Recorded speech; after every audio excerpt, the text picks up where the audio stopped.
आज हम कक्षा 10वीं के अध्याय 7 जैविक प्रक्रियाएं पोषण शोषण उत्सर्जन के बारे में अध्ययन करेंगे। ठीक है, तो सबसे पहले जान लेते हैं कि जैविक क्रियाएं क्या है। तो जीवन को चलाने के लिए हमारे शरीर में जो क्रियाएं आवश्यक होती हैं उन्हीं को क्या कहा जाता है, जैविक क्रियाएं। जिस सबसे पहला पॉइंट क्या है, पोषण। लिख लेते हैं कि पोषण क्या है। पोषण तो जीव अपना जीवन चलाने के लिए वह दूसरे चीजों पर निर्भर रहता है तथा उनका उपयोग करके वह ऊर्जा प्राप्त करता है, और ये क्रिया क्या कहलाती है, पोषण कहलाती है। जिस ऊर्जा का उपयोग करके वह अपना जीवन यापन करता है। तो हमें इस अध्याय में सभी जीवों के बारे में नहीं पढ़ना है, हमें इसमें पढ़ना है मनुष्य के बारे में, मनुष्य के श्वसन, परिवहन और उत्सर्जन के बारे में। ठीक है, तो मनुष्य के पोषण के लिए वह भोजन का उपयोग करते इतना जानते हो, लेकिन इसके लिए अब भोजन तो मिल गया, अब उसे हमें बनाना है ऊर्जा। तो कैसे मिलती है, तो उसके लिए हमें पढ़ना पड़ता है पाचन के बारे में। इसके बारे में, पाचन के बारे में। ठीक है, तो पाचन किसे कहते हैं, तो जटिल भोज्य पदार्थों को सरल या फिर जटिल कार्बनिक पदार्थों को सरल कार्बनिक पदार्थों में तोड़ने की क्रिया ही क्या कहलाती है, पाचन कहलाती है। ठीक है, लेकिन हम ये किसकी उपस्थिति में करते हैं, तो ऑक्सीजन की उपस्थिति में करते हैं। ठीक है, जैसे कि इसका समीकरण देखते हैं, C6H12O6 + 6O2, तब इधर बनता है 6H2O + 6CO2। ठीक है, हम लोग किसी भी चीज की जब उपयोग करते हैं खाने के लिए तो किसके फॉर्म में होता है, लगभग ग्लूकोज के जैसे ही रहता है। ठीक है, मेन फॉर्मूला यही होता है। उसके बाद हम ऑक्सीजन का उपयोग करते हैं और इन्हीं दोनों से मिलकर हमारे शरीर में वह जल के रूप में तथा ऊर्जा किसके रूप में रहती है, एटीपी के रूप में रहती है। ठीक है, एटीपी का फुल फॉर्म होता है एडेनोसिन ट्राइफॉस्फेट। ठीक है, जो कैलोरी के रूप में हमारे माइटोकॉन्ड्रिया में संचित रहती है। ठीक है, और तथा जल और कार्बन डाइऑक्साइड मुक्त होते हैं। अब पाचन समझ लीजिए, फिर समझते हैं कि श्वसन क्या है।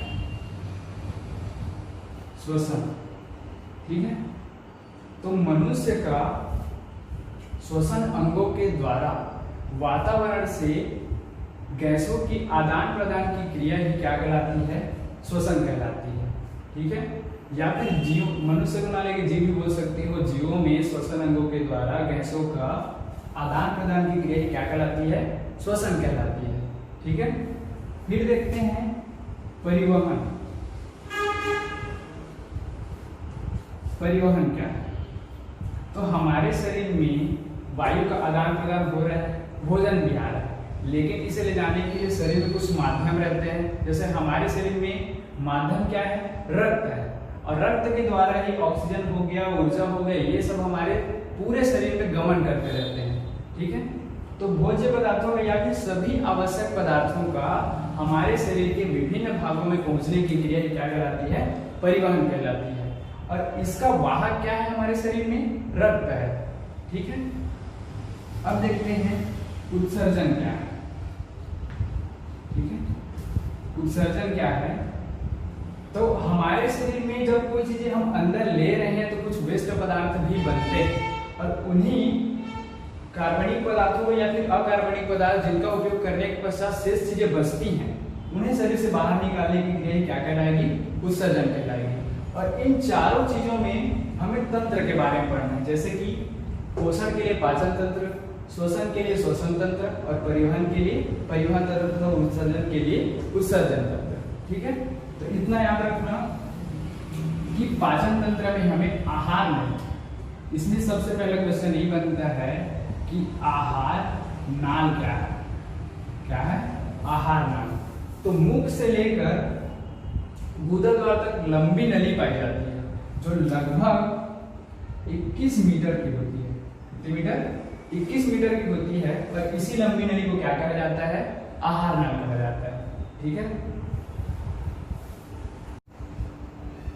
आगे हम पाचन तंत्र को देखते हैं। तो पाचन तंत्र का डायग्राम है। उसके बाद सबसे पहले आता है इसमें मुख गुहा। ठीक है, फिर क्या दिया है, ग्रसनी हो गया, ग्रासनली हो गया, यकृत, अमाशय, पित्ताशय, फिर क्या है ये अग्नाशय। उसके बाद फिर ग्रहणी, फिर छोटी आंत, बड़ी आंत, अपेंडिक्स और मलद्वार। तो सबसे पहले पाचन की परिभाषा आप लोग याद कर लिए हो कि जटिल कार्बनिक पदार्थों को सरल कार्बनिक पदार्थों में तोड़ने की क्रिया क्या कहलाती है? पाचन कहलाती है। तो हमारे शरीर में पाचन की क्रिया 3 चरण में पूर्ण होती है। पहला है अंतर्ग्रहण, ठीक है, फिर है पाचन, फिर आता है अवशोषण, और अंतिम बच जाएगा तो बहिष्करण, ठीक है, बहिष्करण, ठीक। तो अंतर्ग्रहण में देखते हैं सबसे पहले। तो पाचन की क्रिया मुख से प्रारंभ हो जाती है। मुख में पाए जाने वाले दांत, जीभ और लार भोजन को छोटे टुकड़ों में काट कर लसदार बनाकर कहाँ पहुंचा देते हैं? उसे ग्रसनी तक, ठीक है। अब ग्रसनी से होते हुए अब ये वाला अंतर्ग्रहण की क्रिया खत्म हो गई ना। अंतर्ग्रहण में क्या लिखोगे? सिर्फ इतना कि पाचन की क्रिया मुख से ही प्रारंभ हो जाती है। मुख में पाए जाने वाले दांत, जीभ और लार भोजन को छोटे टुकड़ों में काट कर लसदार बनाते हैं और कहाँ पहुंचा देते हैं? ग्रसनी तक, ठीक है। फिर पाचन में देखते हैं तो ग्रसनी ग्रास नली से होते हुए भोजन कहाँ जाता है? यकृत में, ठीक है। तो यकृत एक थैलेनुमा संरचना होती है जहां से HCl स्रावित होता है। क्या स्रावित होता है? HCl, जो भोजन में पाए जाने वाले छोटे छोटे सूक्ष्म जीव या फिर जो और हानिकारक कुछ पदार्थ होते हैं जिन्हें जलाता है, ठीक है, तथा उन्हें नष्ट कर देता है। फिर अमाशय से 3 एंजाइम स्रावित होते हैं, ठीक है। अमाशय से क्या निकलते हैं? 3 एंजाइम स्रावित होते हैं और पित्ताशय से पित्तरस निकलता है। ये सभी आपस में मिलकर कहाँ पहुंचते हैं? वापस फिर यकृत के पास, जहां ये पाचक रस भोजन को पचाने में सहायता प्रदान करते हैं, ठीक है। फिर अग्नाशय को याद रखना, इसी से शुगर की बीमारी होती है क्योंकि इसका माध्यम क्या रहता है? मीठा रस जैसा ग्लूकोज यहीं पर ज्यादा मात्रा में संचित रहता है, ठीक है। तब फिर आगे देखते हैं इन सभी से पाचक रस कहाँ मिल गया? यहाँ पर। उसके बाद भोजन की क्रिया मतलब भोजन में पाचन की क्रिया यहाँ पर संपूर्ण हो जाती है। फिर आता है पाचन खत्म हो गया, अब आएगा अवशोषण। तो ये जो यू आकार की नली दिख रही है, अगर हम इस वजह से देखें तो ये यू टाइप की दिखेगी, ठीक है, जिसे हम क्या बोलते हैं? ग्रहणी। तो भोजन, पचा हुआ भोजन ग्रहणी से होते हुए कहाँ जाएगा? छोटी आंत में। कहाँ जाएगा? छोटी आंत में। तो छोटी आंत में एक चीज पाई जाती है जिसे हम लोग कहते हैं विलाई। क्या कहते हैं? विलाई, या फिर बोल सकते हो रसांकुर। और इसी रसांकुर के द्वारा ही भोजन में उपस्थित आवश्यक तत्व कहाँ पहुंच जाते हैं? रक्त के द्वारा पूरे शरीर में, ठीक है। अब भोजन छोटी आंत से निकलकर कहाँ जाएगा? अपेंडिक्स के द्वारा बड़ी आंत में। अपेंडिक्स का उपयोग पहले होता था जब मानव क्या करता था? बहुत ज्यादा पौधे या फिर इन सब पौधे जैसे कि हरे पौधे, कुछ कंदमूल, इन सबको खाता था, तब अपेंडिक्स का उपयोग होता था। अब इस शरीर में छोटे से अंग के कारण छोटा सा अंग बन के बना मतलब रहने लगा, समझो। इसका कोई उपयोग अभी डेट में नहीं हो। लेकिन जब यही अपेंडिक्स अपना आकार बढ़ा देता है किसी कारण से, तब फिर अपेंडिक्स की बीमारी होती है जिसे ऑपरेशन के द्वारा काटकर अलग किया जाता है। तब हम देखते हैं भोजन कहाँ पहुंच चुका है? अपेंडिक्स के पास। अब ये कहाँ जाएगा? बड़ी आंत में। तब हम बहिष्करण में देखते हैं कि बचा हुआ भोजन और अवशिष्ट पदार्थ कहाँ पहुंचेगा? बड़ी आंत में। और बड़ी आंत से होते हुए कुछ समय तक इसमें संचित रहता है तथा समय समय पर इसे गुदा द्वार के द्वारा बाहर कर दिया जाता है, ठीक है। एक बार और देख लेते हैं कि पाचन की क्रिया कितने चरण में पूर्ण हो रही है? 3 चरण में। चौथा क्या बन जाता है? बहिष्करण। तो अंतर्ग्रहण कहाँ से स्टार्ट होगा? मुख गुहा से पाचन की क्रिया प्रारंभ होती है।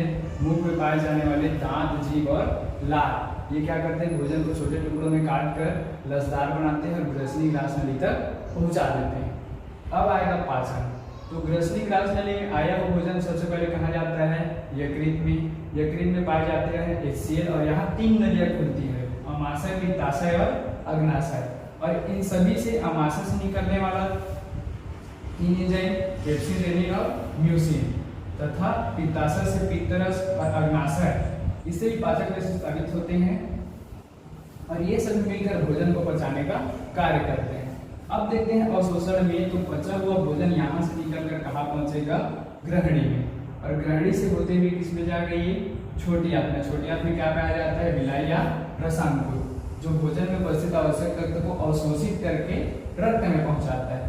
उसके बाद हम बहिष्करण में जाएंगे तो अपेंडिक्स के द्वारा फिर कहाँ जाएगा, फिर बहिष्करण में बड़ी आंत के अंदर, ठीक है। और बड़ी आंत में कुछ समय के लिए बचा हुआ भोजन व अपशिष्ट पदार्थ, ठीक है, अपशिष्ट पदार्थ या अनपचा भोजन सब कहाँ पहुंच जाता है, बड़ी आंत में। और बड़ी आंत में कुछ समय संचित रहने के पश्चात समय समय पर इसे गुदाद्वार से बाहर कर दिया जाता है, ठीक है।